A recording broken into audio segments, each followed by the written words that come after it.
The night my husband slapped me in front of 30 people, I remember thinking something oddly calm.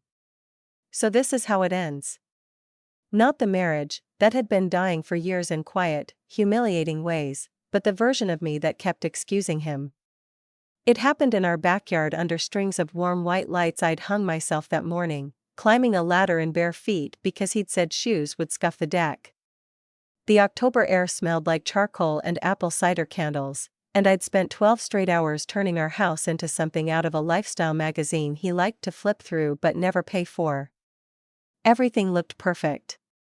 Which was exactly why he lost it. Open it now, one of his co-workers laughed, raising a champagne glass. We want to see what the wife got you. My hands tightened around the serving tray I was carrying. I already knew the gift was wrong. I'd known the moment I saw the sleek black box from his sister earlier that night, something expensive, techy, impressive. The kind of thing that made my carefully wrapped package look small. Still, I stepped forward when he crooked a finger at me. Come here, he said, smiling for the guests. The smile never reached his eyes. It never did anymore. Let's see what you came up with. I handed him the box. It was just a wallet. Real leather, dark brown, soft grain. I'd saved for 3 months from my marketing assistant paycheck, skipping lunches, walking to work instead of driving, telling myself it meant something because I chose it. Because I noticed his old one was splitting at the seams. Because I still believed noticing counted as love. He peeled the paper slowly, theatrically, the way he did everything in public, like he was performing the role of charming husband. Guests leaned in. Someone's phone camera lifted. He opened the box. His expression froze. The silence lasted maybe 2 seconds. Then he laughed, sharp, disbelieving. What is this? My stomach dropped. It's a wallet, he said louder, holding it up between 2 fingers like it might stain him. You got me a wallet? Heat flooded my face. You said yours was wearing out, so I. 3 months, he cut in, voice rising. You had 3 months and this is what you came up with? Conversations around us faltered. Glasses lowered. I could feel 30 sets of eyes sliding toward me, the wife who'd apparently failed a basic test. I thought you'd like it, I said quietly. It's good leather. Good leather? He let out a short, ugly laugh. God, you never listen. Ever. Something cold slid into my chest. Mark, I whispered, trying to keep the moment small, contained, salvageable. Can we just? Do you have any idea, he said over me, louder now, how embarrassing this is? The word hit harder than anything else. Embarrassing. Like I wasn't his wife standing in front of him. Like I was a mistake he'd been forced to unwrap. I spent months planning this night, he went on, gesturing around at the decorations, my decorations. And this is what you contribute? I opened my mouth, not even sure what I meant to say. That I'd cooked everything. That I'd cleaned everything. That I'd paid for half of it. That I'd been awake since 5 a.m. making sure his birthday looked like something worth posting. But before any of that could come out, he stepped closer. And slapped me. Open palm. Full force. Left cheek. The crack cut through the backyard like a gunshot. My head snapped sideways. The tray slipped from my hands and hit the deck, glasses shattering at my feet. For a second, all I could hear was ringing, high, electric, unreal, and the taste of metal flooding my mouth. No one moved. No one spoke. Somewhere, a phone kept recording. I stayed exactly where I was, staring at the fallen wallet on the boards between us, and felt something inside me go very still. Not broken. Not even shocked. Just, finished. Mark looked at me, really looked, for the first time all night, and I saw it in his eyes. Not regret. Not anger. Calculation. Like he was already deciding how this would be spun later. Pick that up, he said under his breath. You're making a scene. That was the moment I understood something I'd never let myself fully see before. He wasn't afraid of hurting me. He was afraid of how it looked. And standing there with 30 silent witnesses and my cheek burning, I realized something else too. I wasn't embarrassed anymore. I was done. I bent, slowly, and picked up the wallet. But I didn't hand it back. And that was the first thing he noticed was wrong. I didn't leave right away. That's the part people always imagine differently when they hear a story like this. They picture the woman storming out, chin high, dignity blazing behind her like some movie heroine walking away from an explosion. Reality is quieter. Stickier. I stood there in the backyard with my cheek throbbing and glass crunching under my bare feet while 30 guests suddenly found fascinating things to study: their drinks, their phones, the string lights overhead. The music kept playing from the Bluetooth speaker, absurdly upbeat, like nothing had happened. Mark had already turned away. That was the part that stunned me most. Not the slap, though the heat from it still radiated across my face, but the speed with which he pivoted back into host mode. He clapped one of his coworkers on the shoulder, laughed too loudly, said something about refilling drinks. Within seconds, he was reabsorbed into the party he believed he owned. Like I'd been a brief interruption. Like the sound of my face against his hand hadn't echoed across his own backyard. I stayed crouched longer than necessary, gathering broken glass into my palm one careful shard at a time, because it gave me a reason not to look at anyone. Blood beaded where a sliver sliced my thumb, bright red against the pale wood of the deck. It didn't even hurt. Nothing did yet. Numbness had already started spreading, that strange emotional anesthesia that arrives when something crosses a line you'd secretly feared existed. A pair of flats stopped near me. "Hey," someone murmured softly. "You okay?" I looked up. It was Lila, Mark's junior associate's wife. I'd met her twice, both times at work dinners where she'd seemed shy but kind, the type who always helped clear plates even when she wasn't expected to. Her eyes were wide now, horrified. I realized I must look wrecked. "Yeah," I said automatically. My voice broke on the word just. I swallowed hard and tried again. "Dropped a tray." Lila glanced toward Mark across the yard. He was pouring whiskey for 3 men, smiling like a billboard version of himself. Her mouth tightened. "That was not okay," she said quietly. 3 simple words. Not okay. No one had ever said that about him before.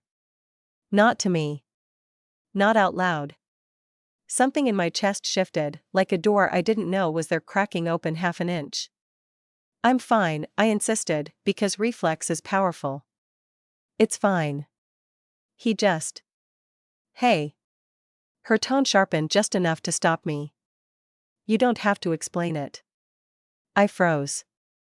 The idea that I didn't need to defend him, didn't need to contextualize, soften, rationalize, felt disorienting. Like someone had suddenly removed gravity. She crouched beside me and gently took the glass from my hand. "You're bleeding." I looked down. My thumb was dripping onto the deck boards. "Oh," I said faintly. "Huh." Shock. Definitely shock. "Come inside," she said. "Let's clean that." "I can't," I said instantly. Because the kitchen still needed restocking. Because plates needed refilling. Because guests needed managing. Because his night had to stay perfect. Because that was my job. She studied me for a long second, and I saw comprehension land, not just about the slap, but about everything underneath it. "Oh," she repeated softly. Not judgmental. Not pitying. Just understanding. And somehow that felt more dangerous than anything else. Across the yard, Mark's voice rose in a burst of laughter. Someone clinked a glass against his. The party had fully resumed, the social machinery reassembling itself around the man who powered it. Lila stood and pulled me gently to my feet. "Bathroom," she said. "Now." I let her guide me inside. The house smelled like roasted meat and vanilla candles, the air thick with warmth and noise. Guests filled the living room, music pulsing faintly through the floorboards.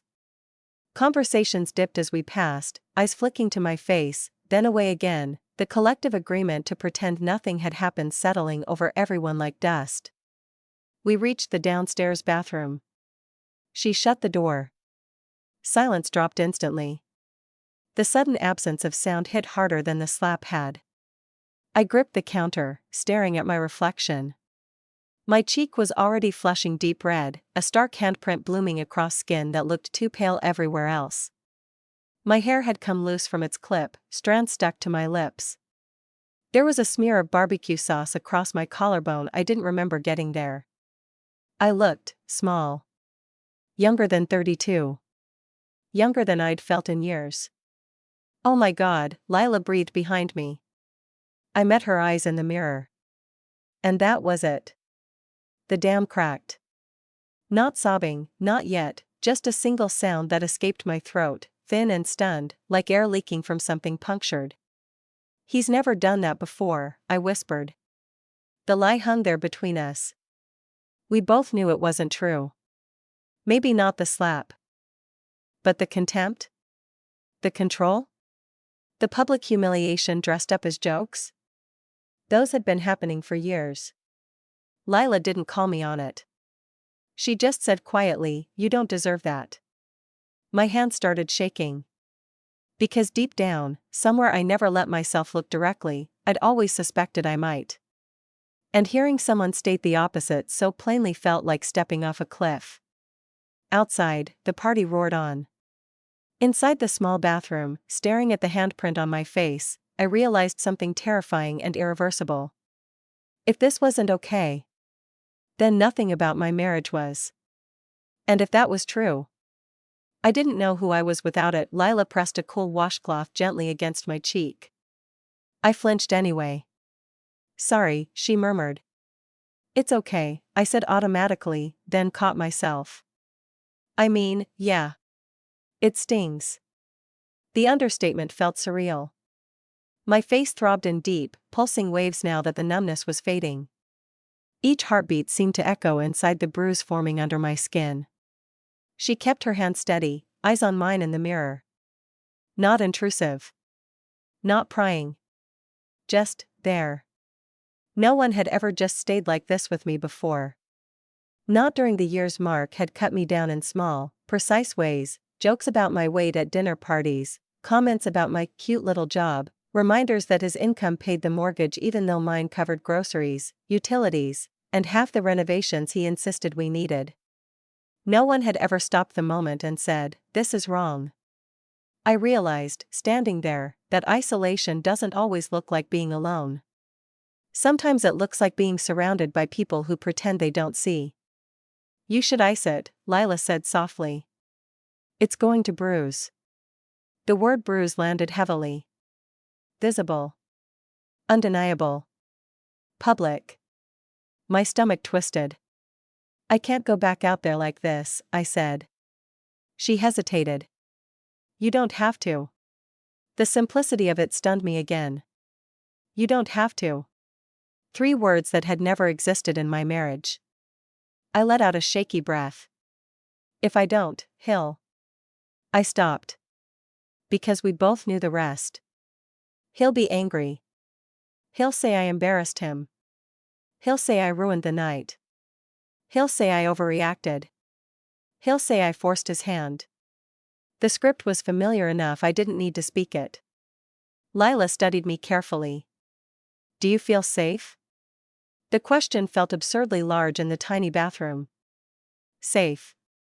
I opened my mouth to answer yes, reflex, conditioning, loyalty, and nothing came out. Because safe wasn't a word I'd associated with Mark in a long time. Not physically, until tonight. But emotionally? Never. I swallowed. I don't know. She nodded slowly, like that answer made perfect sense. Okay. No pressure. No lecture. No panic. Just acceptance of reality as it was. Something inside me leaned toward that steadiness like a plant toward light. Outside, the back door slid open and shut. Laughter spilled through the hallway again. Someone shouted Mark's name. The party had tipped into that louder, looser phase where alcohol blurred edges and volume rose. I pictured him out there, charming, animated, probably already rewriting what happened. She dropped a tray and freaked out. She's been stressed. She gets dramatic. He was good at narrative control. Always had been. I met my own eyes in the mirror again. The red mark across my cheek had deepened, fingers distinct now. No hiding it. No concealer would erase that shape tonight. For the first time, I didn't feel embarrassed looking at it. I felt angry. Not explosive anger. Not rage. Something colder. Clearer. Like seeing a bruise on someone else and knowing exactly who caused it. He's going to come looking, I said quietly. Do you want him to find you here? My answer came faster than I expected. No. She nodded once. Decision accepted. Okay. Then let's get you out. The words seemed to echo. Get you out. Out of the bathroom. Out of the party. Out of the moment. Maybe out of more than that. My pulse picked up. Leaving during his party, his carefully curated social event, was unthinkable. A violation of the silent contract I'd lived under for years, protect his image at all costs. But the alternative was stepping back outside, smiling through a swelling bruise, refilling drinks for people who'd watched him hit me. My stomach rolled. I need my purse, I said. Where is it? Kitchen. I'll grab it. No, panic flickered. He might see you. She paused. Okay. Then we go together. The idea of walking back into the party, even briefly, made my skin crawl. But something else rose stronger beneath it. Resolve. Small. Fragile. New. But real. Okay, I said. We stepped into the hallway. Noise rushed back and immediately, music, voices, the clatter of dishes. The house glowed warm and festive, every surface arranged exactly how I'd planned it. My labor everywhere. My presence nowhere. We moved quickly toward the kitchen. No one stopped us. No one asked if I was okay. No one mentioned the slap. The collective denial was almost impressive. My purse sat on the counter beside a tray of half-eaten sliders. I grabbed it, hand steady now. Then I felt it. That shift in air that happens when someone who owns the room turns their attention toward you. I looked up. Mark stood in the doorway to the patio. Whiskey glass in hand. Smile gone. Eyes locked on my face. He took in the bruise. The purse strap over my shoulder. Lila beside me. And I watched, in real time, the calculation return. Guests were behind him. Watching. Witnesses. His voice, when he spoke, was low and controlled. Where do you think you're going? My heart slammed once. But something new answered before fear could. I'm leaving, I said. Silence dropped between us. And for the first time in 12 years of marriage. I didn't ask permission. For a split second, Mark just stared at me. Not yelling. Not moving. Just processing. It was the same look he got when a deal went sideways at work, that sharp, internal recalibration as he searched for the fastest path back to control. Behind him, I could feel attention shifting. Conversations thinning. Guests sensing tension the way animals sense weather. He stepped fully into the kitchen. The patio door slid shut behind him with a soft click that sounded, absurdly, louder than the slap had. Excuse us, he said over his shoulder, easy, charming. Wife emergency. A few polite chuckles floated in. Then he turned back to me, and the smile vanished completely. You're not leaving, he said quietly. It wasn't anger yet. It was certainty. The certainty of a man whose world had always arranged itself around his decisions. My fingers tightened on my purse strap.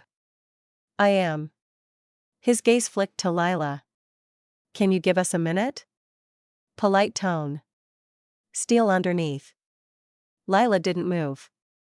I'm staying, she said calmly. Something dangerous sparked in his eyes. Lila, he said, voice cooling further, this is between my wife and me. Yes, she said. It is. Silence stretched. I felt it then, the shift in power he wasn't used to. Not dramatic, not loud. Just one variable out of place. A witness who wouldn't retreat. His jaw flexed. He stepped closer to me instead, lowering his voice. You're upset, he said. I get it. The gaslighting began instantly, almost impressively smooth. You dropped a tray, everyone was staring, emotions ran high. You hit me, I said. The words landed flat between us. No cushion. No reinterpretation. He blinked once. Then his expression hardened. Don't do that. Do what?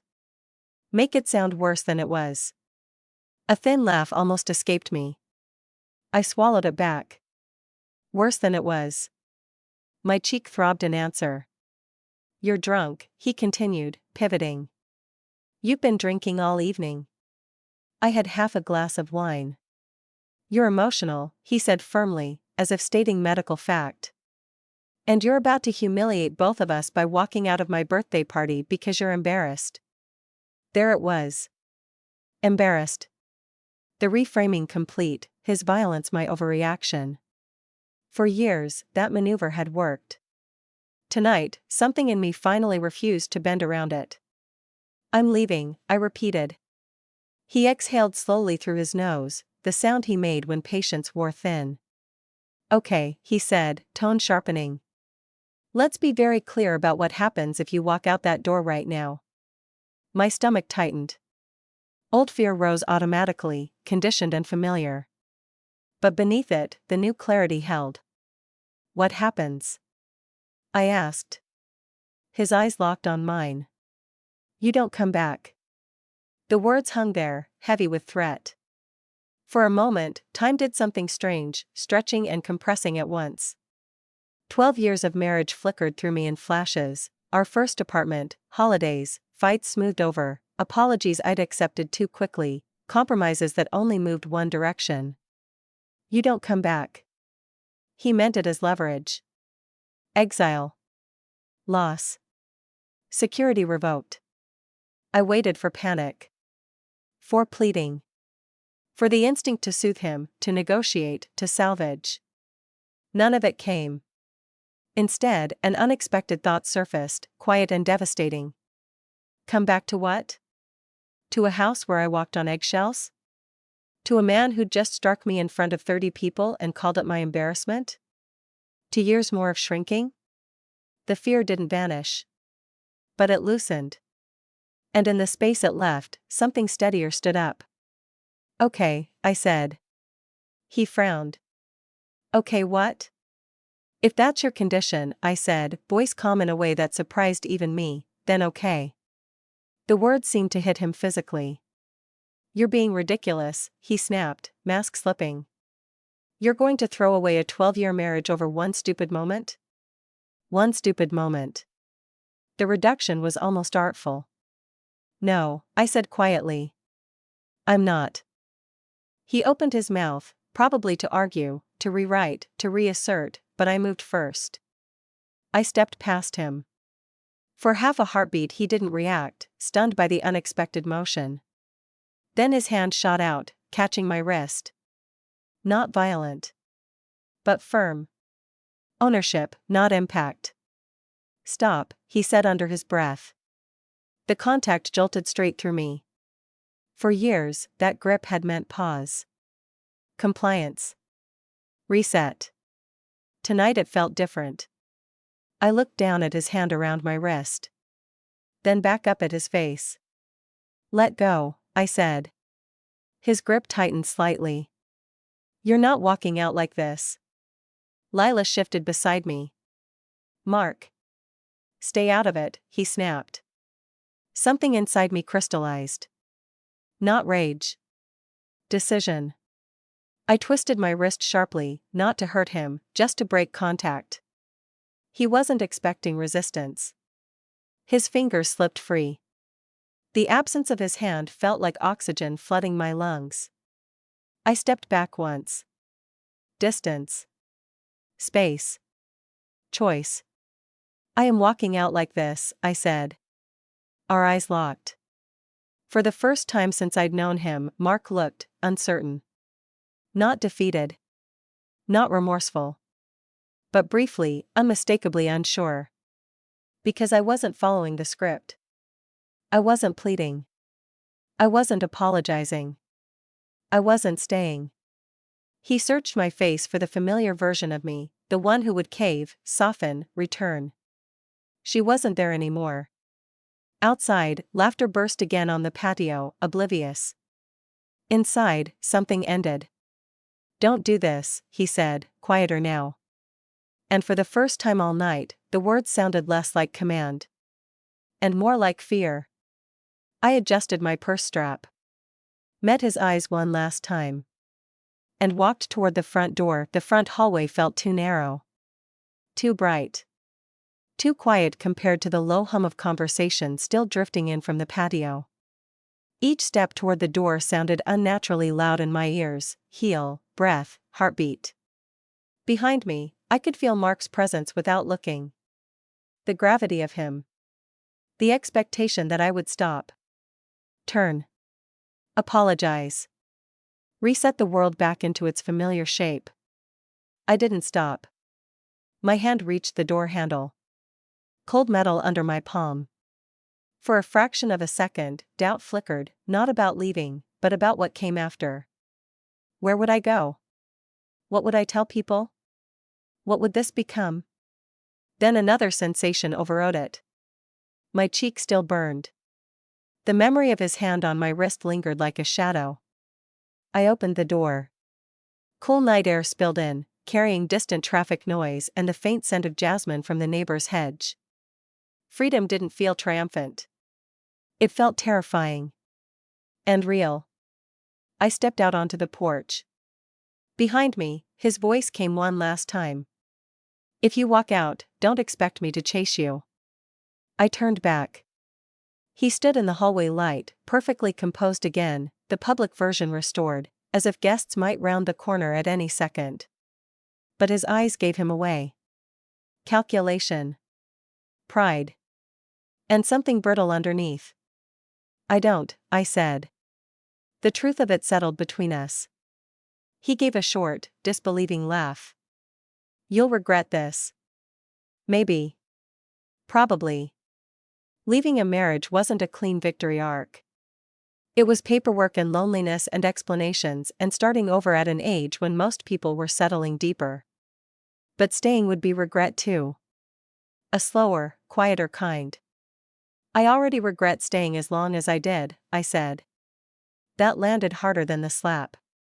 His expression snapped, anger finally breaking through the controlled surface. Fine, he said. Go. Be dramatic.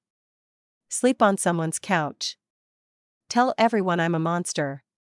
He leaned one shoulder against the wall, arms crossing, dismissal posture. You'll be back when you calm down. For years, that prediction would have been true. Tonight, I saw it clearly. He didn't believe I could exist outside him. I stepped fully onto the porch. The door half closed between us. I'm not coming back, I said. Something flickered again in his face, that same brief uncertainty. Then pride slammed the door shut from the inside. Your choice, he said coldly. I nodded once. Yes, I said. It is. I pulled the door closed. The latch clicked.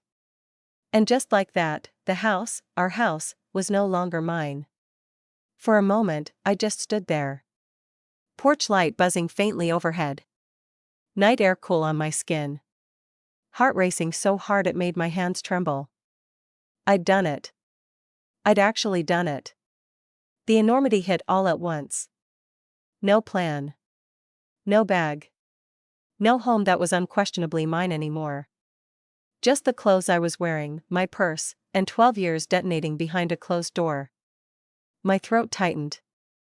Tears surged up, shock, grief, fear, adrenaline crashing together. I pressed my palm briefly over my eyes. Don't fall apart here. Not on the porch. Footsteps sounded behind me. The door opened again. My whole body tensed instinctively, bracing for him. But it was Lila. She stepped out, letting the door close softly behind her.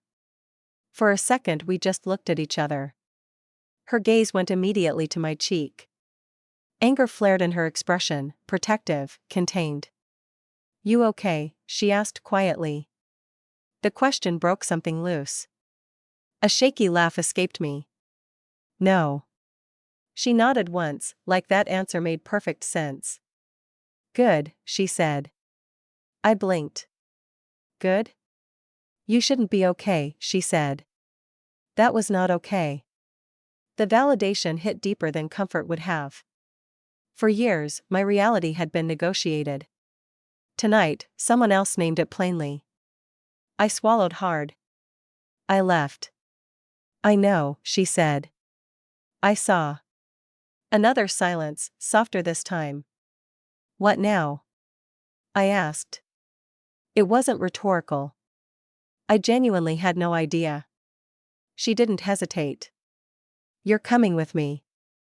I shook my head automatically. I can't, you have guests. I have a spare bedroom, she said. And zero tolerance for men who hit their wives. My throat tightened again. I don't want to impose. You're not, she said simply. You're relocating. Despite everything, a faint, incredulous smile tugged at my mouth. Relocating. Like this was logistics, not catastrophe. She reached out, slow, giving me time, and touched my arm gently. Hey, she said. You did the hardest part already. I looked back at the closed door. At the dark windows of the house that had held my life. Had it always looked so, still? So separate? I'm scared, I admitted. Of course you are, she said. Leaving is scary. Staying would have been worse. The truth of that settled deep. I drew a long breath. Night air in. Old life out. Okay, I said. She squeezed my arm once. Okay. We walked down the porch steps together. Gravel crunched under our shoes. Her car sat at the curb, ordinary and waiting. I paused before getting in. One last look at the house. 12 years. Memories layered in every room. Love that had been real once. Damage that had grown slowly, then all at once. I didn't feel triumph. I felt grief. And underneath it, relief. I opened the passenger door. Slid into the seat. Lila started the engine. As the car pulled away from the curb, the house receded in the side mirror, smaller, dimmer, less central with every meter. I watched until it vanished behind the corner. And with it, the version of me who would have stayed. I woke up before the alarm. For a few seconds, my brain floated in that soft, half-asleep space where nothing has context yet, no timeline, no reality, just sensation. A strange ceiling. Different light. Sheets that smelled faintly like lavender instead of our usual detergent. Then memory dropped back in. All at once. I wasn't home. I wasn't married in the same way anymore. I had left. My stomach tightened sharply, like missing a step in the dark.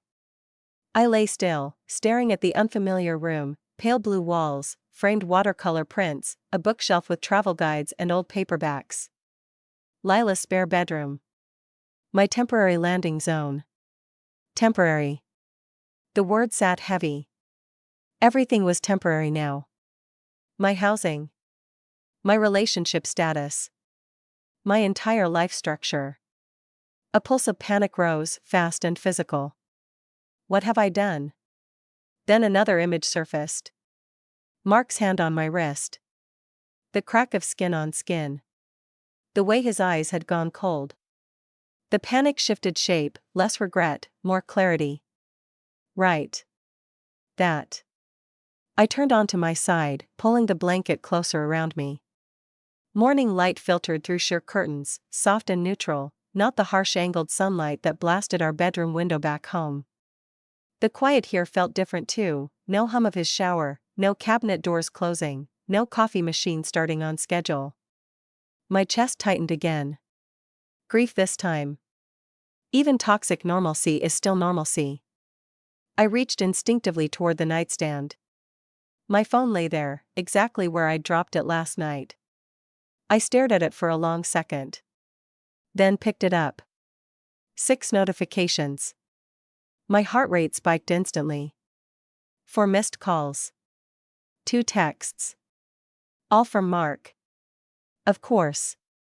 My thumb hovered over the screen. This was familiar territory, the aftermath phase. Every major fight in our marriage had a predictable arc: explosion, silence, then Mark's version of reconciliation. Sometimes charm, sometimes blame, sometimes both braided together. But this time was different. I had left. Publicly. That changed the script. I opened the texts. Mark. We need to talk. Mark. This has gone too far. I stared at the words. Not are you okay? Not I'm sorry. Not even where are you? We need to talk. Control language. Damage containment. PR management for the marriage. A strange calm slid in beneath my nerves. There it is. The clarity felt almost clinical. I didn't respond. Instead, I checked the missed calls, timestamps from late night through early morning. He hadn't slept much either. Good. The thought came uninvited, sharp, unfamiliar, and not entirely unpleasant. I set the phone down. Sat up slowly. My body felt off, heavy, sore, adrenalized. The emotional hangover of confrontation. My cheek still held a faint tenderness when I brushed it lightly. Proof. The word pulsed quietly in my mind. Proof that I hadn't exaggerated. Proof that leaving wasn't dramatic.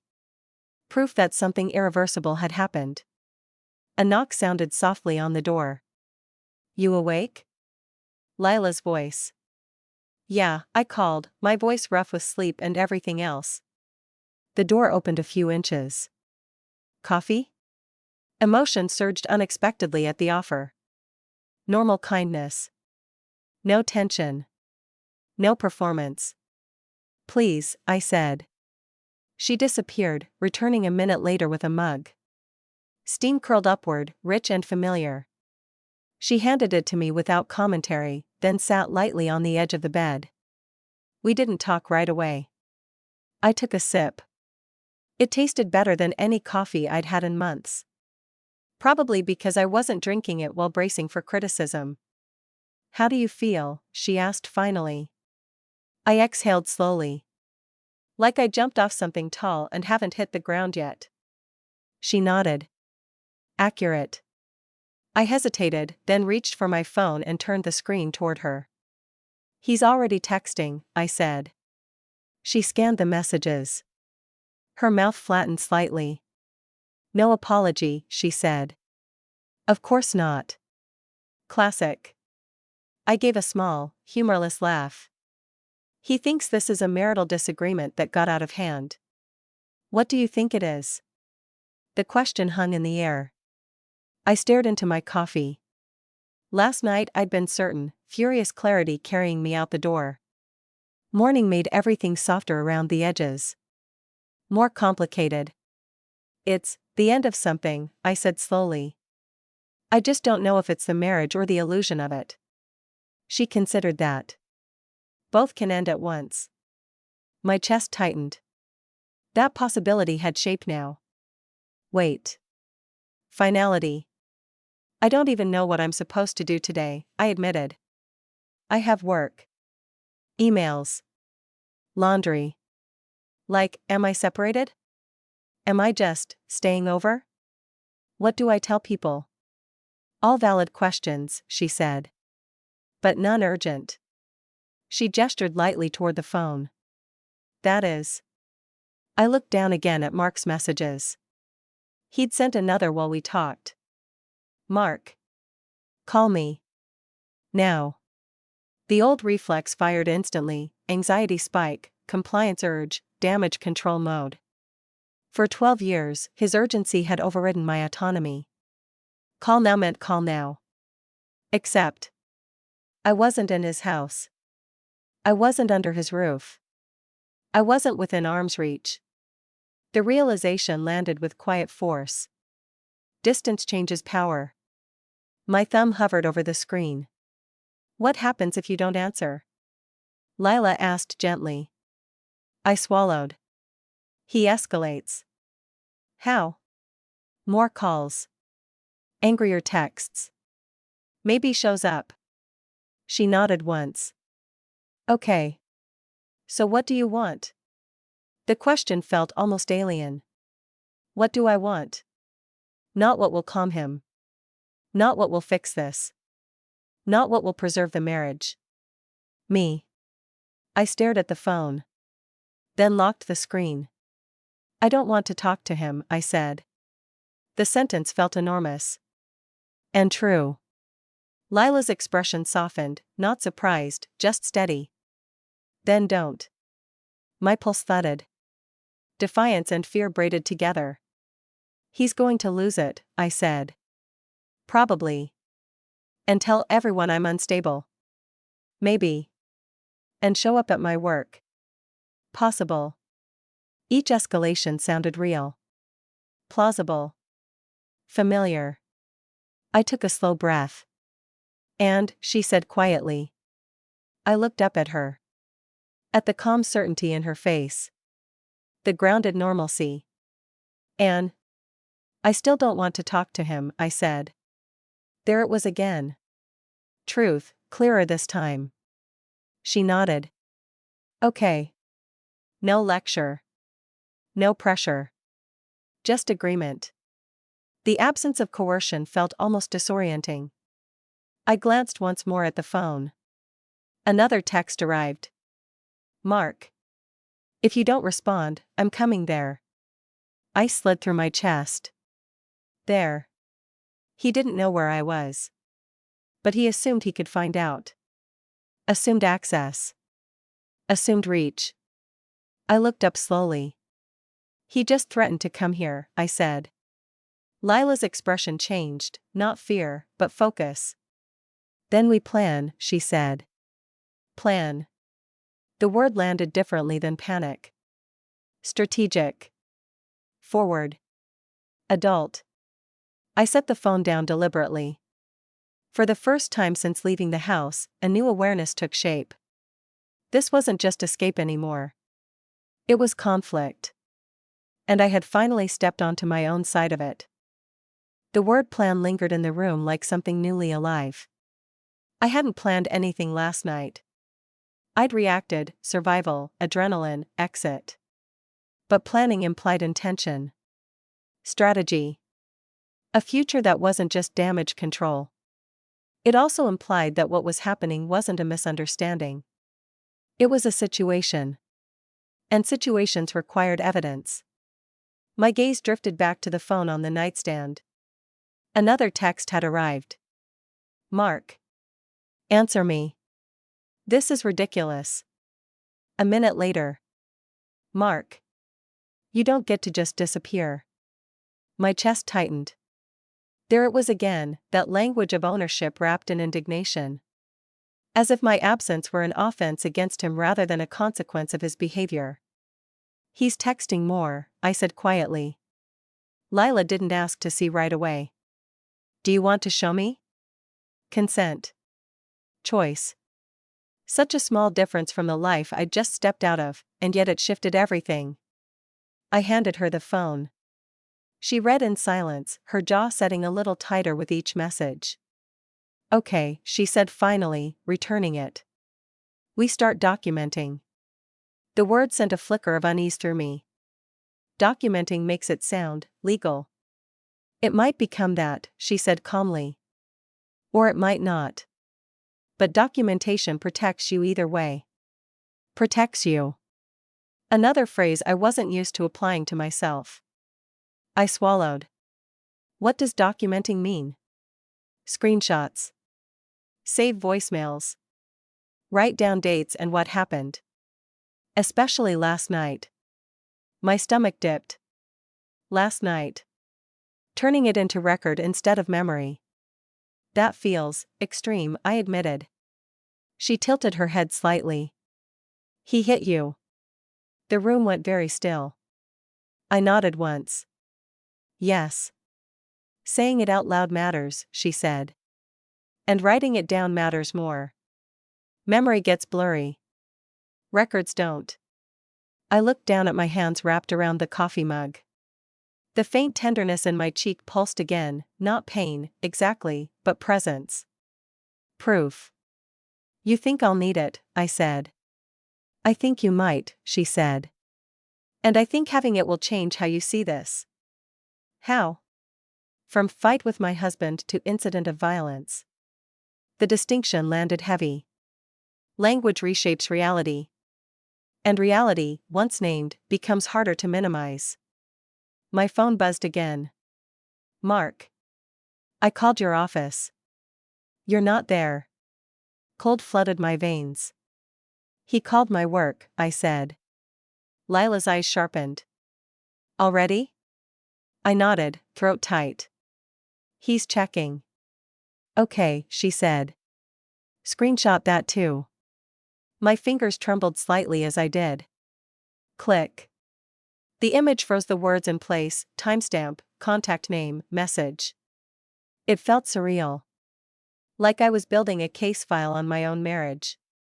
Which, I realized slowly, might actually be what was happening. Another text. Mark. Where are you? Then. Mark. This is humiliating. I let out a shaky breath. Humiliating for him. Of course. Public perception had always mattered more to Mark than private harm. He's worried about how this looks, I said. Good, Lila said. I glanced up. Good? Shame can restrain behavior, she said. And exposure shifts power. Power. The word echoed. For years, he'd held it effortlessly, financial, emotional, social. He controlled narratives, framed conflicts, decided what was reasonable. Leaving had cracked that. Documentation might shatter it. My pulse quickened, fear and something sharper mixed together. Okay, I said quietly. We document. She nodded once, as if sealing an agreement. Start with last night, she said. The request sat heavy. I didn't want to relive it. But I also didn't want it softened by time. I set the mug aside and picked up my phone again, opening notes. My thumbs hovered. Where do you begin a record of your marriage breaking? I started with the date. Then time. Then, argument at Lila's dinner party. The words looked sterile. Insufficient. I kept going. Mark grabbed my wrist hard in the kitchen. Left marks for several minutes. My throat tightened. He slapped my face. Guests present in house. Lila witnessed aftermath. The screen blurred briefly as tears rose. I wiped them away impatiently. Keep going. I left house around 10:30 p.m. Stayed at Lila's spare room. Mark has sent multiple messages and calls since. I stopped. Read it back. It didn't capture the emotional reality, the fear, the humiliation, the years leading there. But it captured facts.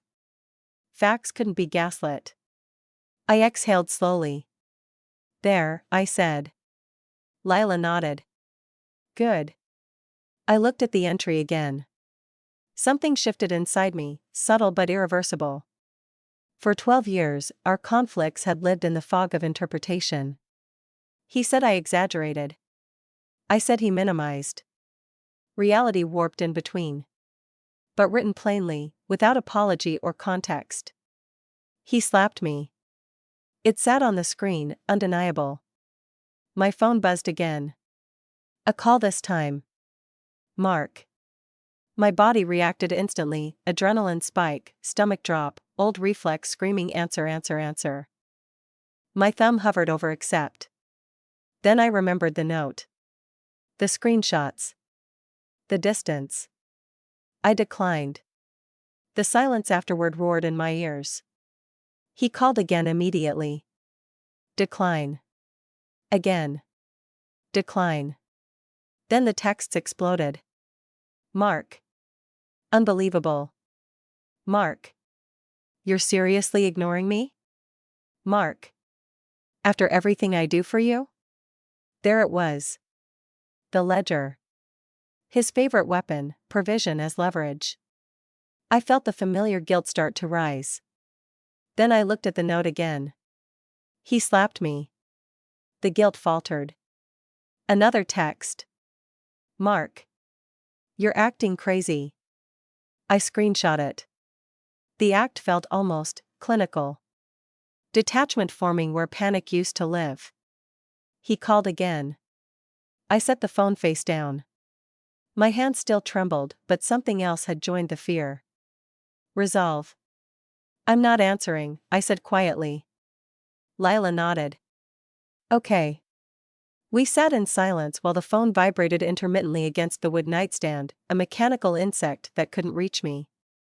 After the fifth call, it stopped. A final text arrived. I flipped the phone over slowly. Mark. If you don't come home today, we're done. I stared at the words. For years, that threat had been the ultimate lever, abandonment flipped into punishment. Now it landed differently. Because last night, I had already left. I showed Lila. She read, then looked up. How do you feel reading that? I considered. Fear, yes. Grief, yes. But also. Like he's late, I said. Understanding dawned slowly in her expression, then approval. Yeah, she said. He is. I looked back at the message. We're done. The sentence no longer felt like a threat. It felt like confirmation. And for the first time since stepping out the door, I felt something unexpected stir beneath the wreckage. The beginning of control shifting. The knock came just after noon. Not tentative. Not polite. 3 hard raps that landed through the apartment like a warning shot. My entire body froze. There's a specific kind of fear that bypasses thought, ancient, animal, immediate. It surged up my spine before my brain even formed the words. He found me. Lila's head snapped up from the kitchen table. Our eyes locked across the room. Neither of us spoke. The knock came again. Louder. Open the door. Mark's voice. Muffled by wood, but unmistakable. My pulse roared in my ears. He can't know I'm here, I whispered automatically, even as the evidence pounded against the door. He already does, Lila said quietly. Another slam of knuckles. Lila, I know she's in there. So much for uncertainty. The apartment felt suddenly small, walls thin, windows exposed, exits limited. I was acutely aware of how close he physically was. Just feet. A barrier and a lock between us, nothing more. My throat tightened. I don't want to see him, I said. You don't have to, she said. The knock became pounding. Stop hiding her. The word hiding scraped across my nerves. As if I were contraband. As if she were harboring stolen property. Mark, Lila called through the door, voice steady. You need to leave. Not without my wife. My stomach twisted. Ownership again. Public claim. I pressed my palm to my sternum, trying to slow my breathing. He's going to make a scene, I whispered. Then he makes a scene, she said. He pounded again, harder. The door rattled in its frame. Open. The Door. Every syllable a command. My body reacted the way it had for years: flinch, brace, prepare to appease. Then another memory rose over it. He slapped me. The note on my phone. The screenshots. The distance. I straightened slightly. "I'll talk to him," I said. Lila turned fast. "You don't have to." "I know," I said. And I did. "But I want to." The distinction felt enormous. Choice instead of pressure. She studied my face, gauging. "Okay," she said finally. "I'm right here." I nodded. My legs felt strangely light as I crossed the living room. Each step toward the door tightened the knot in my chest, fear and something sharper threaded through. The pounding stopped as I reached it. Silence. He knew I was there. I rested my hand on the lock. For a second, my old self surged up, the version who would open immediately, apologetic, smoothing tension before it erupted. I took a breath. Not her anymore. I unlocked the deadbolt. Turned the knob. Opened the door halfway. Mark stood in the hallway, coatless despite the cold, hair slightly disordered, jaw tight. He looked like he'd come straight from the car without thinking, pure reaction. His eyes locked onto mine. Relief flashed first. Then anger flooded over it. "There you are," he said. "Not are you okay? Not can we talk? There you are. Found object. Recovered possession." My spine stiffened. "I'm here," I said evenly. His gaze flicked past me into the apartment, assessing. Lila visible behind me, arms crossed. "Witness." His mouth flattened. "So this is what we're doing," he said. "What?" I asked. "Running away. Hiding. Making me look like a psycho banging on doors." I blinked slowly. The inversion was almost impressive. "You showed up uninvited and started pounding," I said. "That's on you." His nostrils flared, and used to resistance framed so plainly. "Can we talk?" he said tightly. "Privately." "No," I said. The word dropped between us like a stone. His eyes widened a fraction. "No," he repeated. "No," I said again. "Anything you say can be said here." Behind me, I felt Lila's steady presence, silent reinforcement. Mark's jaw worked. "This is my marriage," he said. "She doesn't belong in it." "I belong wherever I choose to be," I said. The sentence surprised even me. It also visibly rattled him. For years, our conversations had operated inside his structure, his terms, his timing, his emotional framing. Standing outside it, refusing privacy, refusing compliance. It destabilized him. "Enough," he said. "Get your things. We're going home. We're going home." Like the last 12 hours hadn't happened. Like the slap hadn't happened. Like leaving was a tantrum now concluded.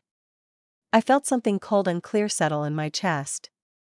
"No," I said. His face hardened instantly. "Don't do this," he said. "Do what?" "This performance." I stared at him. "You hit me," I said. The hallway went silent. Even ambient building noise seemed to recede. His expression flickered, surprised that I'd said it aloud, here, with a witness. Then denial surged up fast. "That is not what happened." Gaslight. Reflexive. Immediate. I felt the old vertigo tug, memory versus narrative. Then I pictured the note. The screenshots. My cheek. "It is," I said calmly. His voice dropped low. "I pushed your face away. You were hysterical." The rewrite attempt. I shook my head once. "You slapped me." The word hung heavy. Behind me, Lila shifted slightly, silent corroboration. Mark's eyes flicked to her, then back. "You're seriously going to accuse me?" he said, incredulous, in front of other people? Accuse. As if naming violence were betrayal.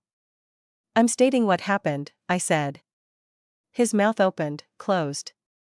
For the first time since arriving, uncertainty cracked through his anger. You're blowing this up, he said finally. One bad moment and you torch everything? There it was, minimization frame.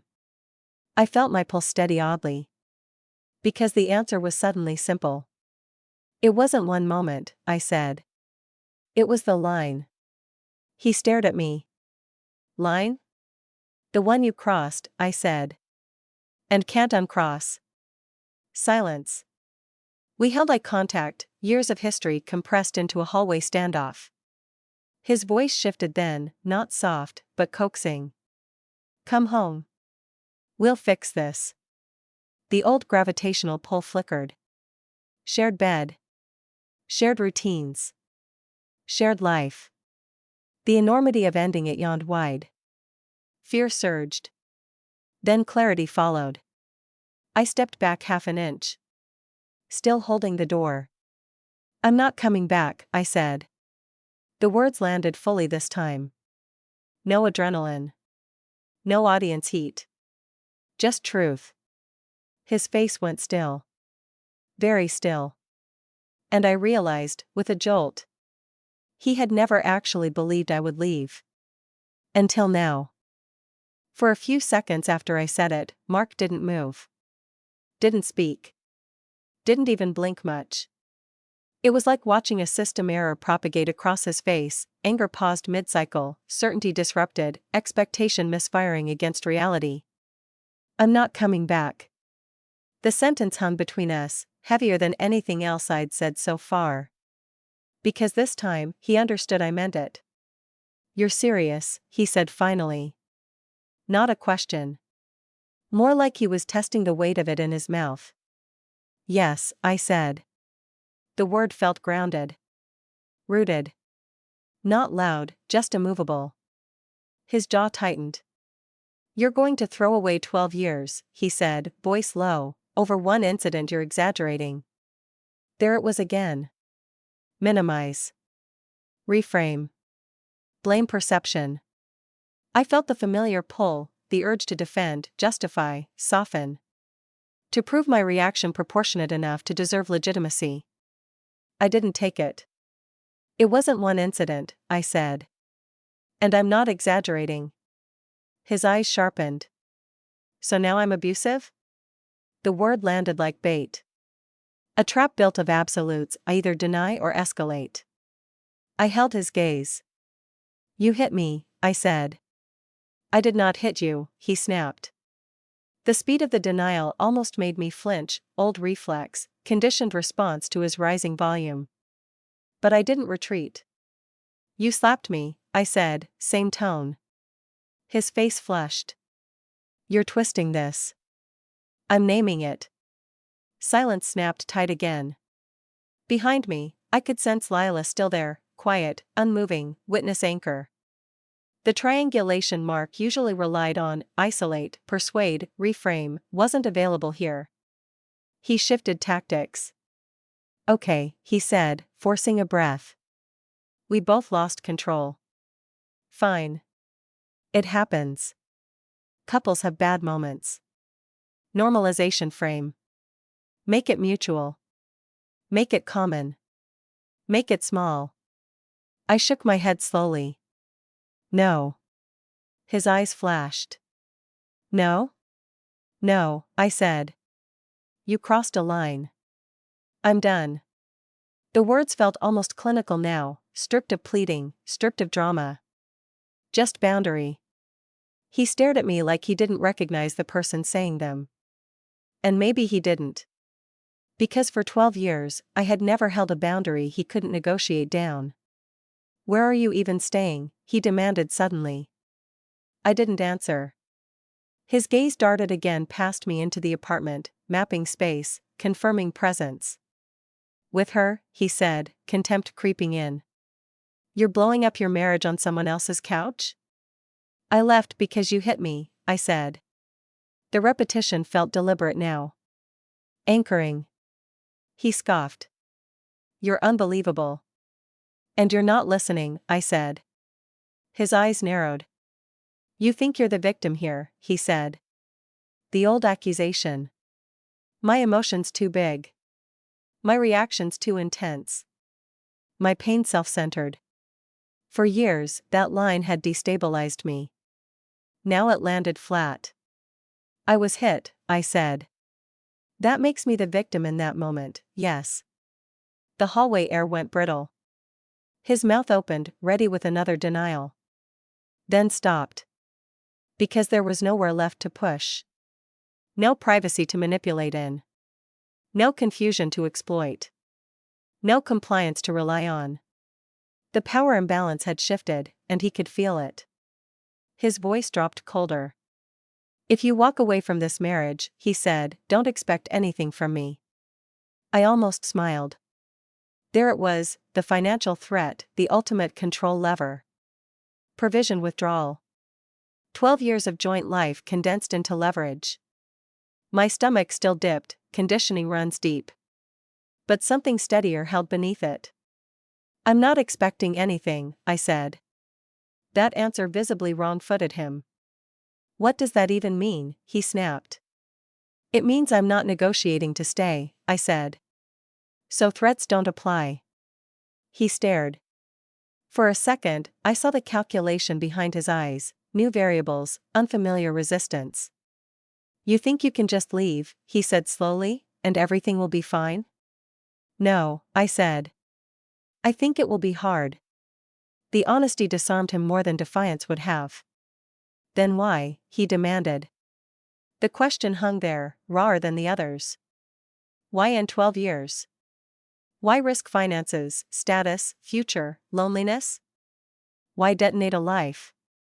Because of one slap? My chest tightened. And the answer surfaced fully formed. Because if I stay, I said quietly, I teach you it's acceptable. He froze. The sentence landed deeper than accusation. Because it reframed responsibility. Not just his action, my tolerance. His face hardened again, defensive walls slamming back up. That's insane, he said. Maybe, I said. But it's my line. We held eye contact. The marriage, in some intangible way, ended right there, not with shouting, not with lawyers, but with two incompatible realities refusing to merge. His voice went flat. So that's it. Yes, I said. A long second passed. Then he laughed once, sharp, humorless. You'll regret this, he said. Maybe, I said. The echo of last night flickered between us. But this time, the prediction felt hollow. He took a step back into the hallway. Distance. Separation made visible. You have no idea what you're doing, he said. Maybe, I said again. He looked at me one last time, anger, disbelief, and something like loss tangled together.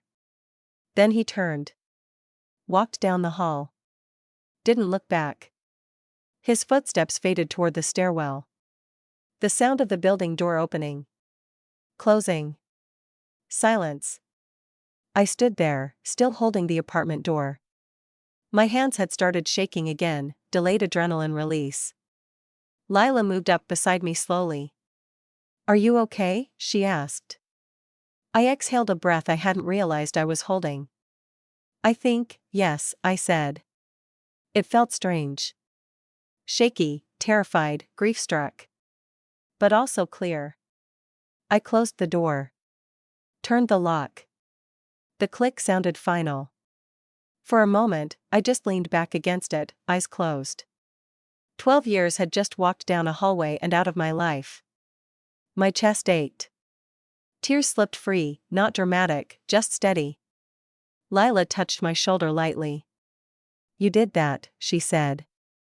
I nodded against the door. I did. The words tasted like ash and steel at the same time. She hesitated. What do you need right now? I swallowed. The answer came without thought. A lawyer, I said.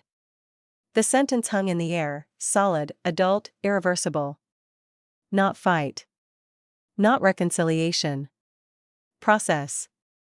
Legal step. Forward. Lila nodded once. Okay. I opened my eyes. And realized something quietly profound. For the first time since leaving the house, I wasn't reacting anymore.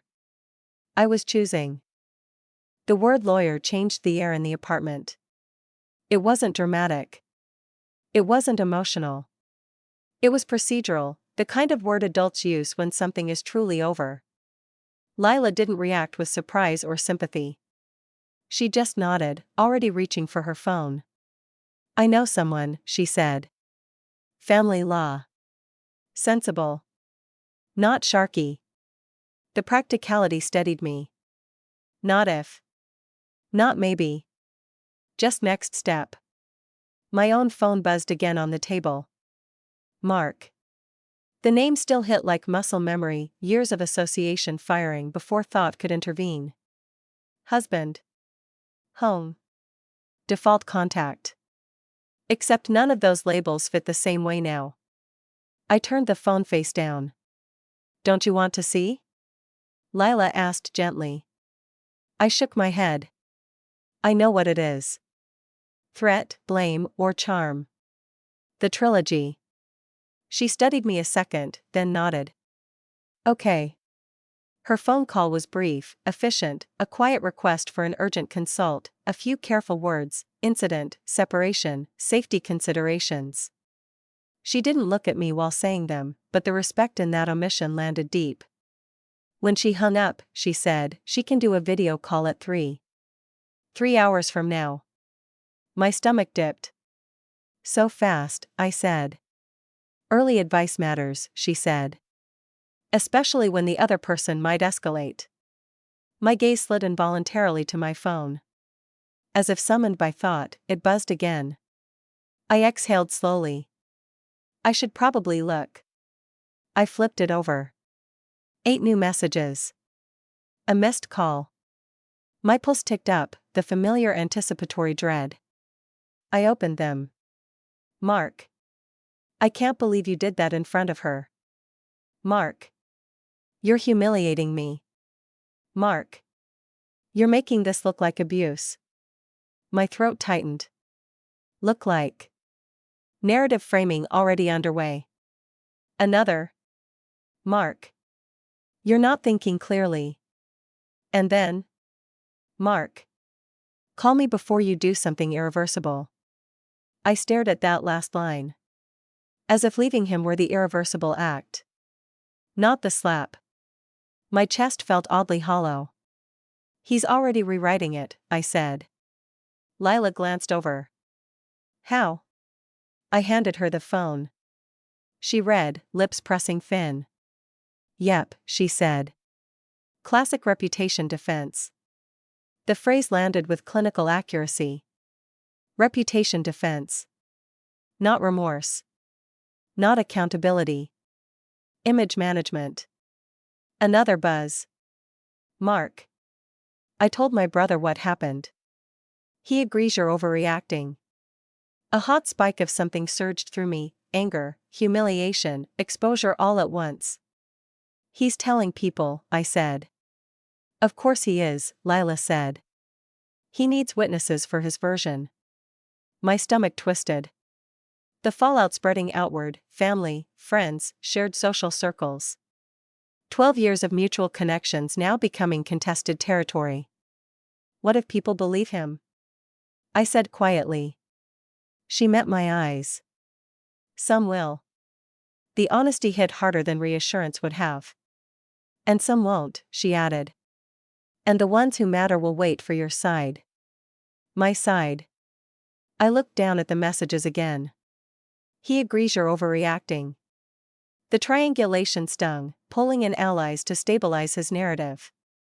For years, that tactic had worked. I doubted myself against consensus. But now. I opened my notes app. Scrolled to last night's entry. He slapped me. The clarity steadied something deep. I'm not overreacting, I said. Lila nodded. No. Another message arrived. Mark. You left without your things. Are you coming to get them or not? Logistics tone. As if this were scheduling, not rupture. I don't want to go back there, I said. You don't have to, she said. There are ways to retrieve belongings safely. The word safely hung between us. I swallowed. God. This is real. She didn't soften it. Yes. My chest tightened again, grief this time, heavy and slow. Our house. My clothes in the closet. My books on the shelves. My life in drawers and cabinets. Now contested space. A notification banner slid across the top of the screen. Instagram. My pulse skipped. I tapped. And felt the world tilt. Mark had posted a photo from last month, us at a restaurant, smiling across candlelight. I remembered the night. I'd worn a green dress. He'd insisted on taking the picture. Caption. Marriage is hard. Sometimes people walk away instead of working through things. Praying for wisdom and patience during a difficult time. My breath left me. Public. Vague.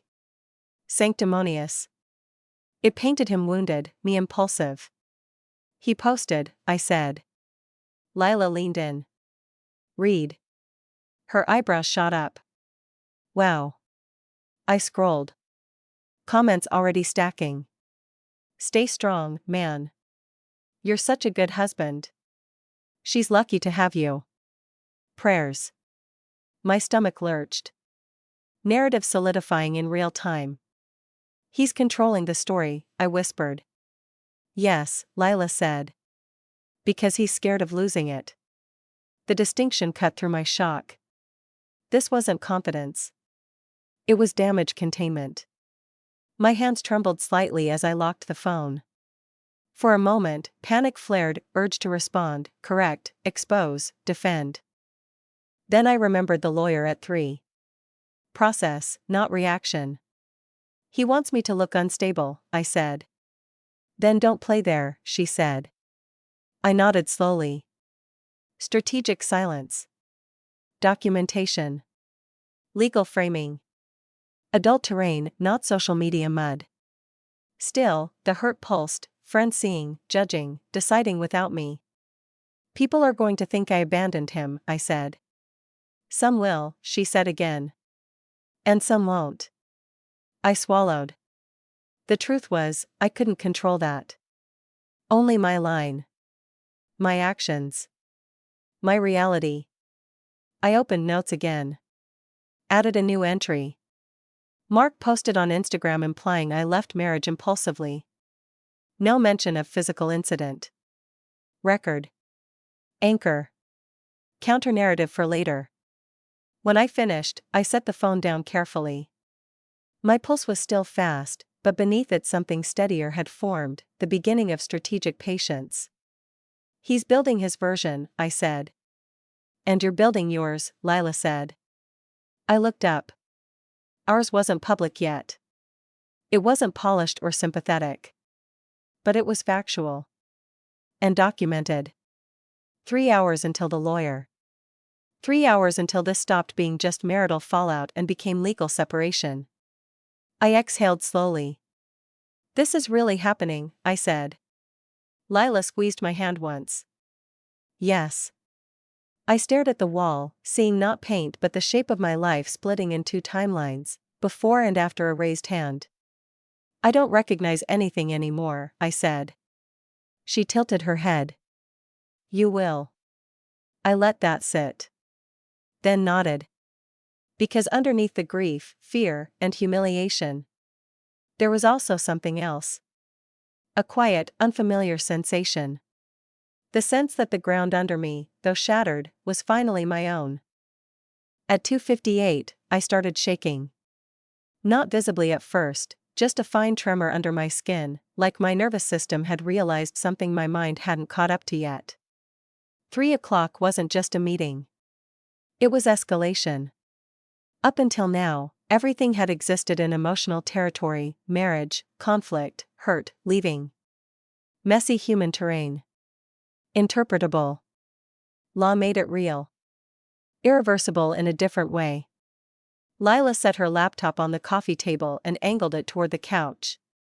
"She'll join here," she said softly, then squeezed my shoulder once before stepping back toward the kitchen. Privacy, but not isolation. I sat down slowly. My phone lay beside me, silent for the first time in hours. Mark's last message still hovered in my mind: logistics, possessions, tone already shifting from pleading to administrative. As if we were dissolving a business partnership. Maybe we were. The laptop chimed. Incoming call. My pulse surged. I clicked accept. A woman appeared on screen, mid-40s maybe, dark hair pulled back, neutral office behind her. No visible judgment. No performative warmth. Just attentive presence. "Hi," she said.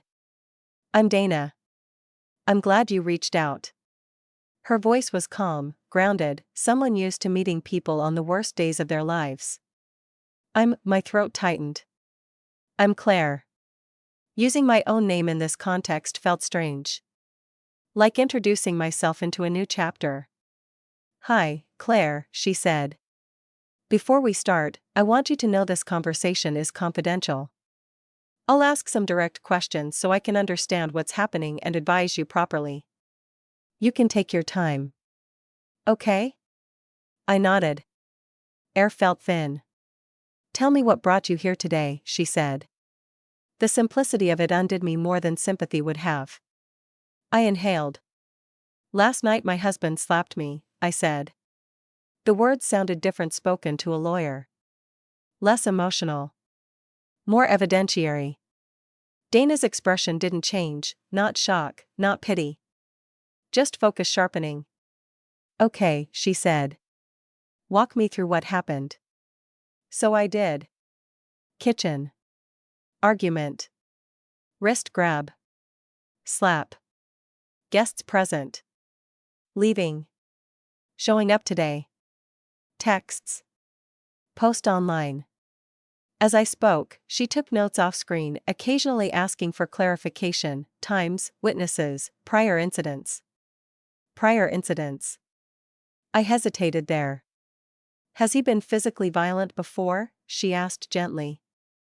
"No," I said. Then paused. "Not like that." "Any threats? Intimidation? Restraining?" Images flickered: blocked doorways, looming posture, slammed objects, wrist grips, and arguments years ago that I'd filed under passion, not force. "Yes," I said quietly. "Some." She nodded once. "Okay." The acknowledgement landed heavier than judgment would have. "Where are you staying right now?" she asked. "With a friend." "Does he know where?" "He showed up today." Her eyes sharpened. "Uninvited?" "Yes." "Did he attempt to enter?"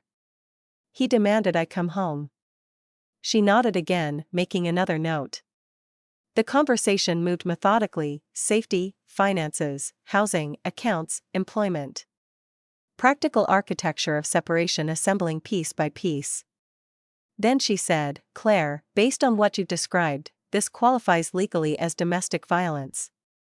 The phrase hit like a physical force. Domestic violence. My stomach dropped. The term carried images far harsher than my life had ever looked from the outside. I swallowed. It was one slap.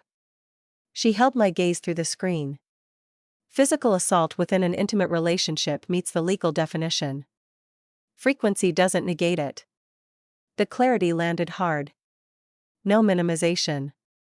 No contextual dilution. Just classification.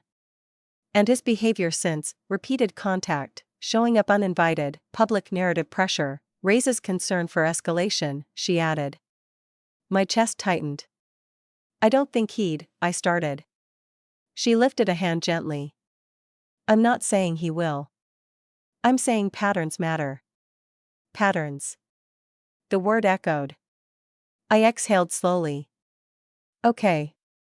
She leaned slightly forward. My first priority is your safety and legal positioning. You have options. I'll outline them, and you tell me what feels right. Options. Not demands. Not ultimatums. Control returned in structured form. Option 1, she said, is informal separation. You remain apart, document everything, and we prepare filings if needed. I nodded faintly. Option 2 is a protective order, legally restricting his contact and presence. My pulse spiked. Restraining order. The idea felt nuclear. He hasn't, he came but he didn't try to force in, I said. She nodded. Understood. It's available if you want it, not mandatory. Relief loosened my chest slightly. Option 3 is initiating divorce proceedings now, she said. Which establishes legal boundaries around assets, residence, and communication. The word divorce landed like a bell. Final. Public. Permanent. My throat tightened. I don't know if I'm ready to file, I said. That's okay, she said immediately. Readiness matters. But documentation and boundary setting should start regardless. I nodded slowly. That includes, she continued, not meeting him alone, limiting communication to written form, and preserving all evidence. I've started, I said. Notes. Screenshots. Her expression warmed slightly. Good. That helps enormously. A strange flicker of validation sparked. Preparedness is power. Then she said, I also want to address narrative. He's already posting publicly, correct? I blinked. Yes. That's common, she said. Preemptive framing. Do not engage online. It rarely helps and can complicate legal posture. Exactly what Lila had said. Adult terrain, not social media. I nodded. Okay. She paused, studying me. Claire, she said, voice gentler now, I want to be clear about something. Leaving after physical violence is not overreacting. It's appropriate boundary setting. The words landed deep. Because somewhere under everything, doubt still whispered. Was I ending a marriage over one moment? She answered it cleanly. I just keep thinking 12 years, I said. I understand, she said. Length of relationship doesn't reduce severity of harm. Tears blurred my vision. Not dramatic, just quiet release. For the first time since last night, someone outside the situation had defined reality without distortion. You're allowed to draw this line, she said. Allowed. The word broke something open inside me. I nodded, unable to speak for a second. She continued gently, you don't have to decide everything today. But you do need to protect yourself today. I inhaled shakily. Okay. So here's what I recommend immediately, she said. No in-person contact. Written communication only. If he shows up again, do not engage, call authorities if necessary. And continue documenting. Each instruction felt like scaffolding assembling around me. Structure where chaos had been. Can you do that? She asked. I looked down at my hands. They were still trembling, but less. Yes, I said. She nodded once. Good. We discussed next steps, financial access, retrieving belongings safely, potential filings. Practicalities that translated emotional rupture into legal sequence. When the call ended, the screen went dark. The room felt very quiet. Lila reappeared in the doorway, searching my face. How was she? She asked. I exhaled slowly. She said it's domestic violence, I said. Lila's expression didn't flinch. Yes. Hearing it echoed outside the call made it heavier. More real. More irreversible. And that leaving was appropriate, I added. Something in my chest loosened, not relief exactly, but confirmation. Lila nodded. It was. I sat there a moment longer, absorbing. 12 years reframed in one legal term. The marriage didn't look the same through it. Neither did I. Finally, I said quietly, I think I'm actually leaving. Not just physically. Legally. Existentially. She came and sat beside me. Yeah, she said softly. I looked at my silent phone. At the life unraveling and reassembling simultaneously. For the first time, fear wasn't the dominant sensation. It was gravity. And beneath it, a shift in power I could feel settling into place. By evening, the word domestic violence had settled into me like a bruise. Not visible, but tender everywhere I touched it. I moved through Lila's apartment slowly, aware of my own body in a new way, as if the lawyer's language had redrawn my outline. Victim. Survivor. Petitioner. Terms that felt too large and too clinical at once. Lila was cooking, onions sizzling in a pan, garlic blooming in olive oil.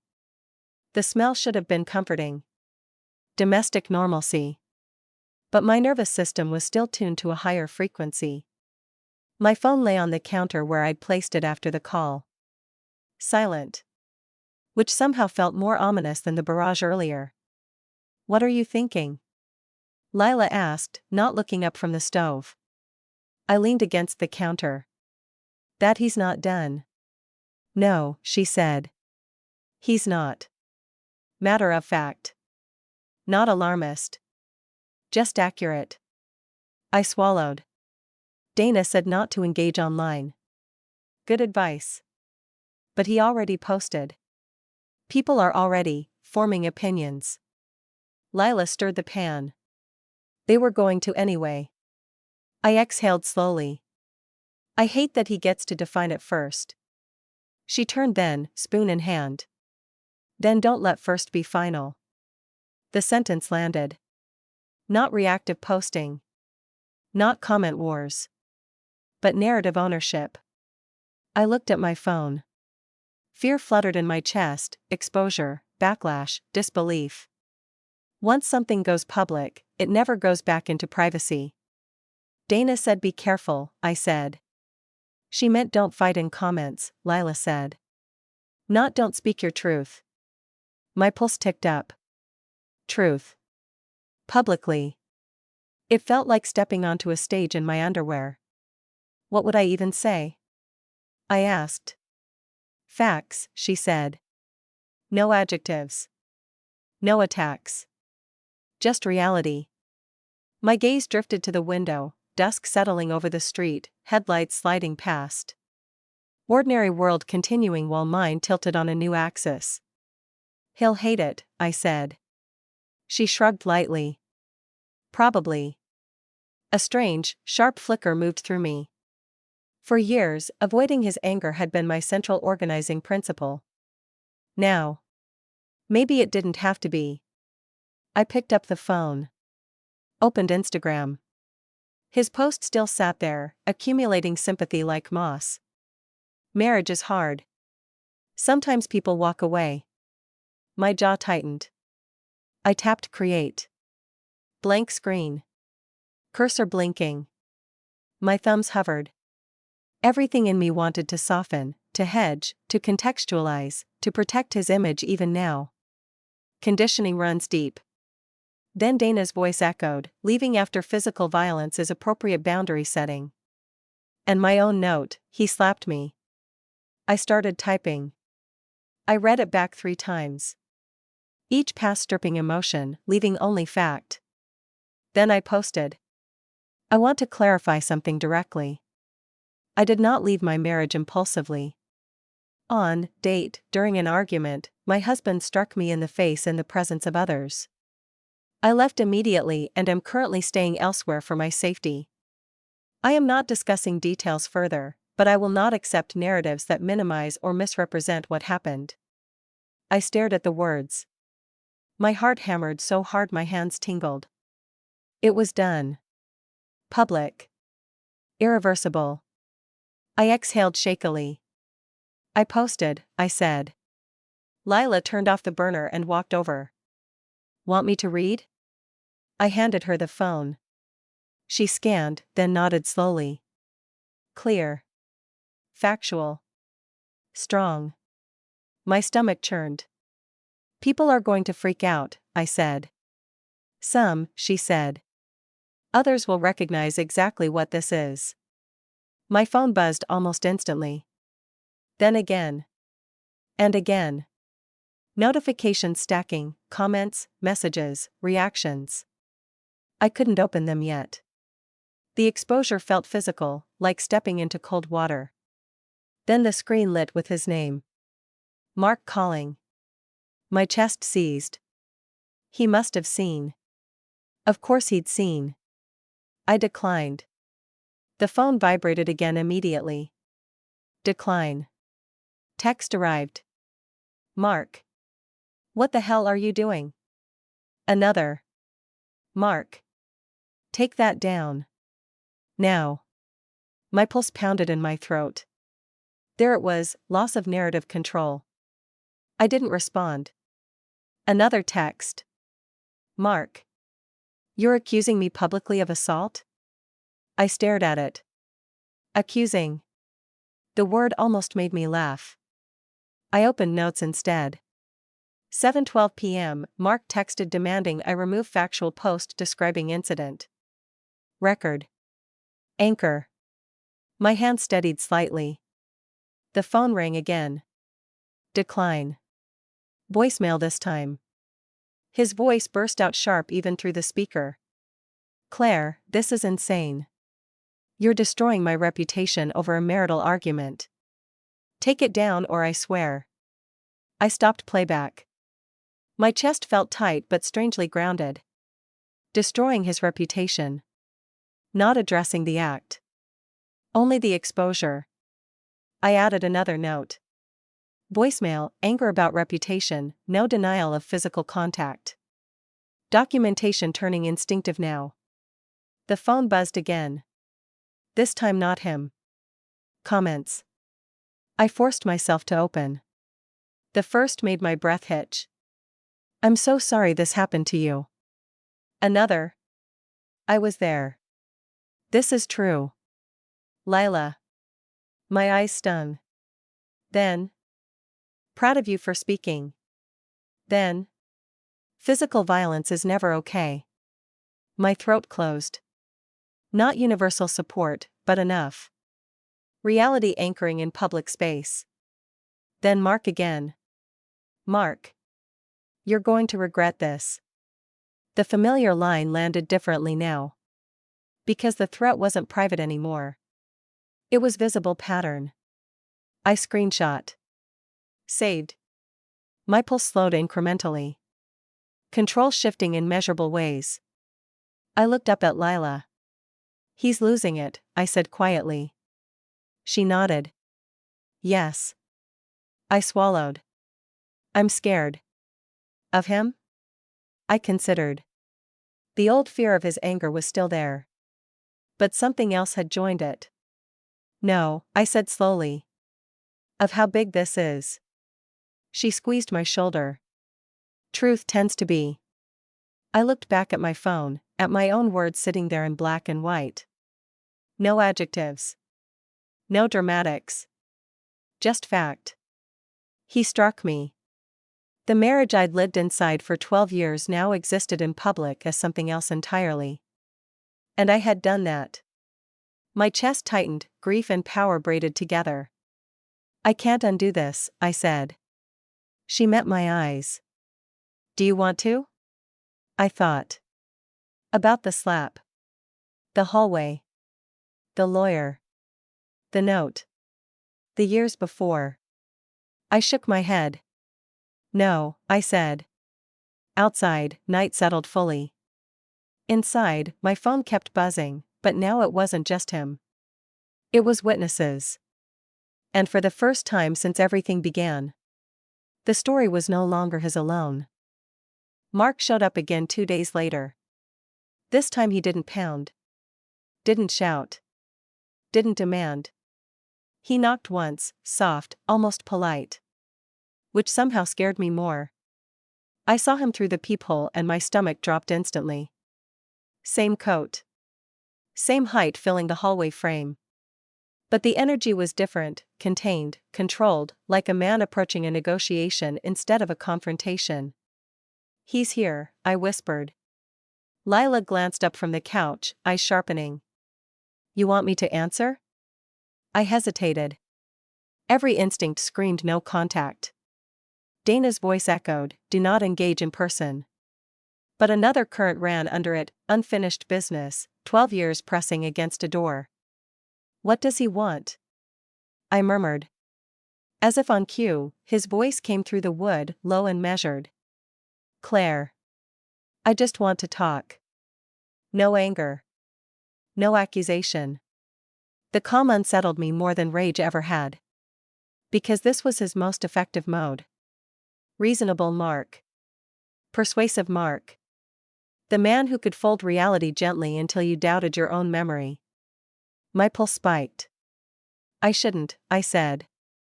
"You shouldn't," Lila agreed. Silence stretched. Then he spoke again, quieter. "I'm alone. I just want 5 minutes." 5 minutes. The most dangerous unit of time in our marriage. Everything had always been fixable in 5 minutes, if I just listened, softened, stayed. I pressed my forehead briefly to the door. 12 years of neural pathways firing at once. But now there was also the note. The lawyer. The post. The shift. "I'll stand with you," Lila said quietly behind me. I exhaled. "I won't let him in," I said. "Good." I opened the door halfway. Chain still latched. Barrier visible. Mark's eyes met mine, and for the first time I saw something I'd never seen in him before. Uncertainty. "Hi," he said. The word landed like an echo from another life. "Hi," I said. He glanced at the chain, then back at me. A flicker of hurt, or performance of hurt. "Can we talk?" he asked. "We are," I said. His jaw tightened slightly, then relaxed again, recalibration in real time. "Okay," he said. I deserved that. The admission hit like a curveball. My chest tightened. "You deserved what?" I asked carefully. "For things getting out of hand," he said. "I shouldn't have grabbed you." Grabbed. Not slapped. Language still edited. "You hit me," I said. A beat. His eyes flickered, irritation threatening the calm veneer. "I told you," he said evenly, "I pushed your face away. You were screaming." There it was. The rewrite held intact. I felt something inside me go very still.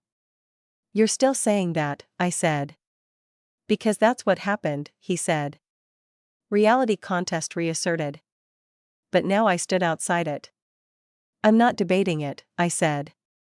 He exhaled slowly, like dealing with a stubborn client.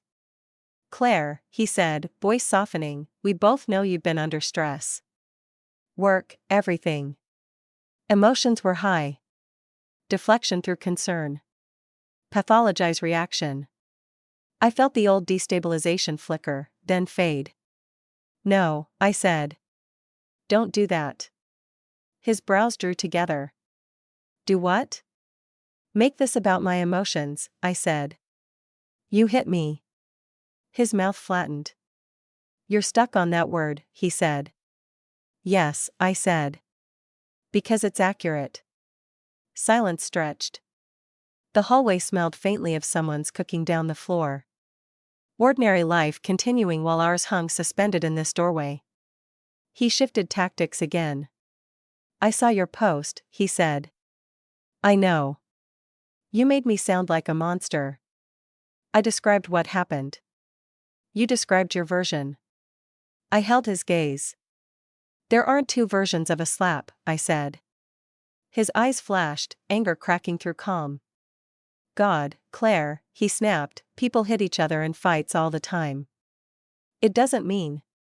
He stopped. Because he'd just said it. Hit. The word hung in the air between us, naked and undeniable. We both heard it. His face changed instantly, realization, backtrack impulse, damage control colliding. You just said it, I said quietly. Silence detonated. He recovered fast. I meant. You said people hit each other, I said. So you agree you hit me? His jaw locked. For a second, the entire scaffolding of denial wobbled visibly. Then pride slammed it back up. I'm not playing word games, he said coldly. It's not a game, I said. It's reality.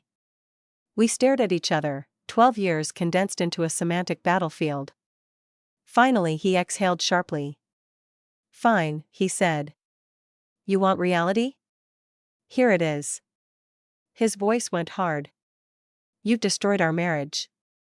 You've humiliated me publicly. And you're too stubborn to admit you're overreacting. There it was. The truth beneath every tactic. Not remorse. Not loss. Humiliation. Image. My chest hurt, grief rising like a tide. Do you feel sorry? I asked quietly. The question landed heavier than any accusation. He blinked.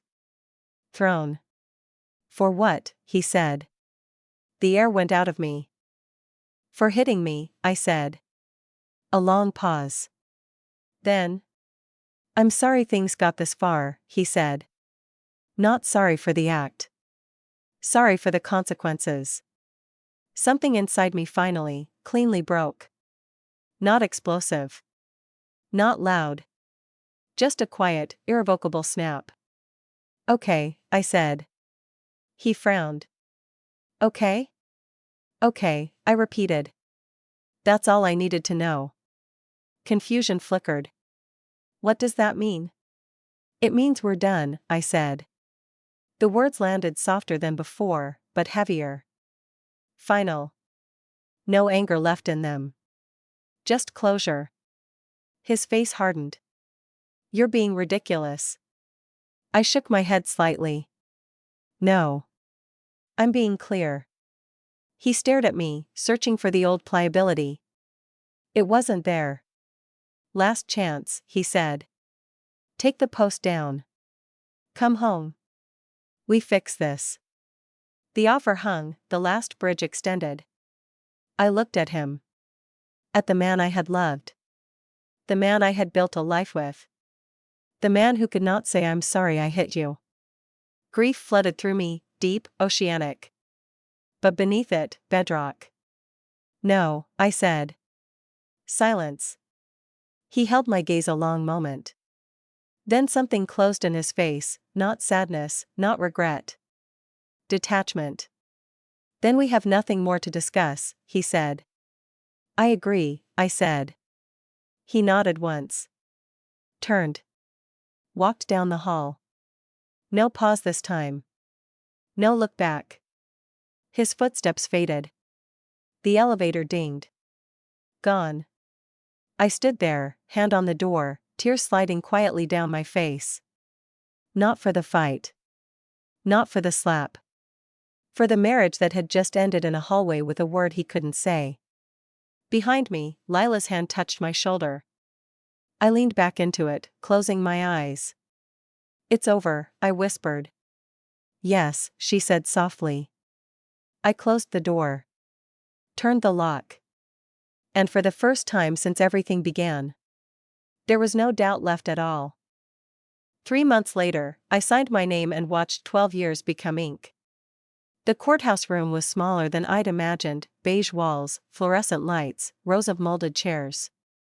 No dramatic echo, no gavel slam, no cinematic finality. Just paperwork and a clerk who pronounced my married name correctly and my maiden name like she'd never seen it before. Initial here, my attorney said quietly, sliding the last page toward me. I hesitated for a fraction of a second. Not because I doubted. Because endings deserve witnesses, even if the only one present is yourself. I pressed pen to paper. Claire Whitaker. My name again. No hyphen. No shared surname. The letters looked unfamiliar and deeply mine at the same time. "There," my attorney said gently. "It's done." Done. The word didn't explode. It settled. Heavy and clean. I exhaled a breath that felt 3 months old. Outside, the late afternoon sun hit the courthouse steps in sharp gold. Traffic hummed. A woman argued into her phone. A kid dragged a backpack too big for his body. The world, indifferent and ongoing. I stood there a moment, divorce decree folded in my hand. 3 months. It sounded short when measured in calendar squares. It contained a lifetime when measured in rupture. I had moved twice, from Lila's spare room to a sublet, then to a small one-bedroom that still smelled faintly of fresh paint and someone else's cooking. I divided furniture, closed accounts, opened new ones, learned the geography of my own finances for the first time in years. I'd blocked Mark's number. That part had taken longest. Not the action, the readiness. The final severing of immediate access. The day I did it, my hand had shaken the way it did signing the papers today. Habit doesn't die quietly. But silence had followed. Not peace at first. Withdrawal. Phantom vibrations where messages used to be. An absence shaped like him. Then, gradually. Space. I stepped down the courthouse stairs into sunlight and took out my phone. One message waited. "Lila, how'd it go?" I smiled faintly. "Signed," I typed. "Officially divorced." 3 dots appeared instantly. "Proud of you," she wrote. The words landed warm. I slipped the phone back into my bag and started walking. No destination urgent. Just motion. My life, now self-directed in a way that still felt both exhilarating and terrifying. 3 months ago, I had stood on a porch with nothing but a purse and adrenaline. Now I had a lease, a bank account in my own name, a therapist, and a kitchen where the coffee tasted exactly how I liked it because I bought it. Small sovereignties. I turned onto a side street lined with early spring trees, branches still bare but tipped with green promise. The air held that in-between chill where winter loosens but hasn't fully left. Like me. Not fully healed. Not fully settled. But irreversibly changed. I thought about the night in Lila's hallway, the word he couldn't say. "I'm sorry." For weeks after, it had haunted me. The absence of it. The marriage distilled to that single refusal. Now, standing in sunlight with legal paper in my bag, I understood something I hadn't then. His apology had never been the missing piece. My line was. And I had held it. I passed a storefront window and caught my reflection, hair pulled back, coat open, face thinner than before but eyes, different. Clearer. Less searching. More located inside myself. I stopped without planning to. Just looked. 3 months ago, that woman would have tried to repair him. Explain him. Soften him. Now she had left him. And lived. The realization moved through me slow and profound. I wasn't destroyed. I wasn't ruined. I wasn't even, really, broken. I was, reconfigured. I walked on. A cafe on the corner had outdoor tables set despite the chill. I ordered coffee, sat, and let the sun hit my face. Heat against skin that once held the memory of a slap, now just warmth. People passed. Conversations drifted. Life layered around me without reference to what had ended. For the first time, the marriage felt fully in the past tense. Not ongoing conflict. Not active wound. History. I took out the folded decree and read my name again. Claire Whitaker. A strange emotion rose, not triumph, not relief. Recognition. The woman who signed this had not existed a year ago. She had been forged in a kitchen, a hallway, a courtroom, 1,000 small decisions to choose herself against habit. I folded the paper carefully and put it back. My phone buzzed once more, unknown number. For a second, old reflex spiked. Then faded. I didn't need to check immediately. That, too, was new. I sipped my coffee. Across the street, a couple argued lightly over directions, then laughed and moved on. Conflict without fear. Disagreement without erasure. Possible. Someday. But not required. I leaned back, letting sun and noise and ordinary time settle around me. 3 months ago, leaving had felt like falling. Now it felt like landing. Not at the end of anything, but at the beginning of a life where my boundaries were not negotiable, my reality not debatable, myself not contingent on someone else's version of me. I finished my coffee, stood, and walked back into the afternoon carrying nothing visible of the marriage that had once defined me. Except this. I had drawn a line. He had crossed it. And I had not moved it. That was the whole story. And the rest of my life was finally mine.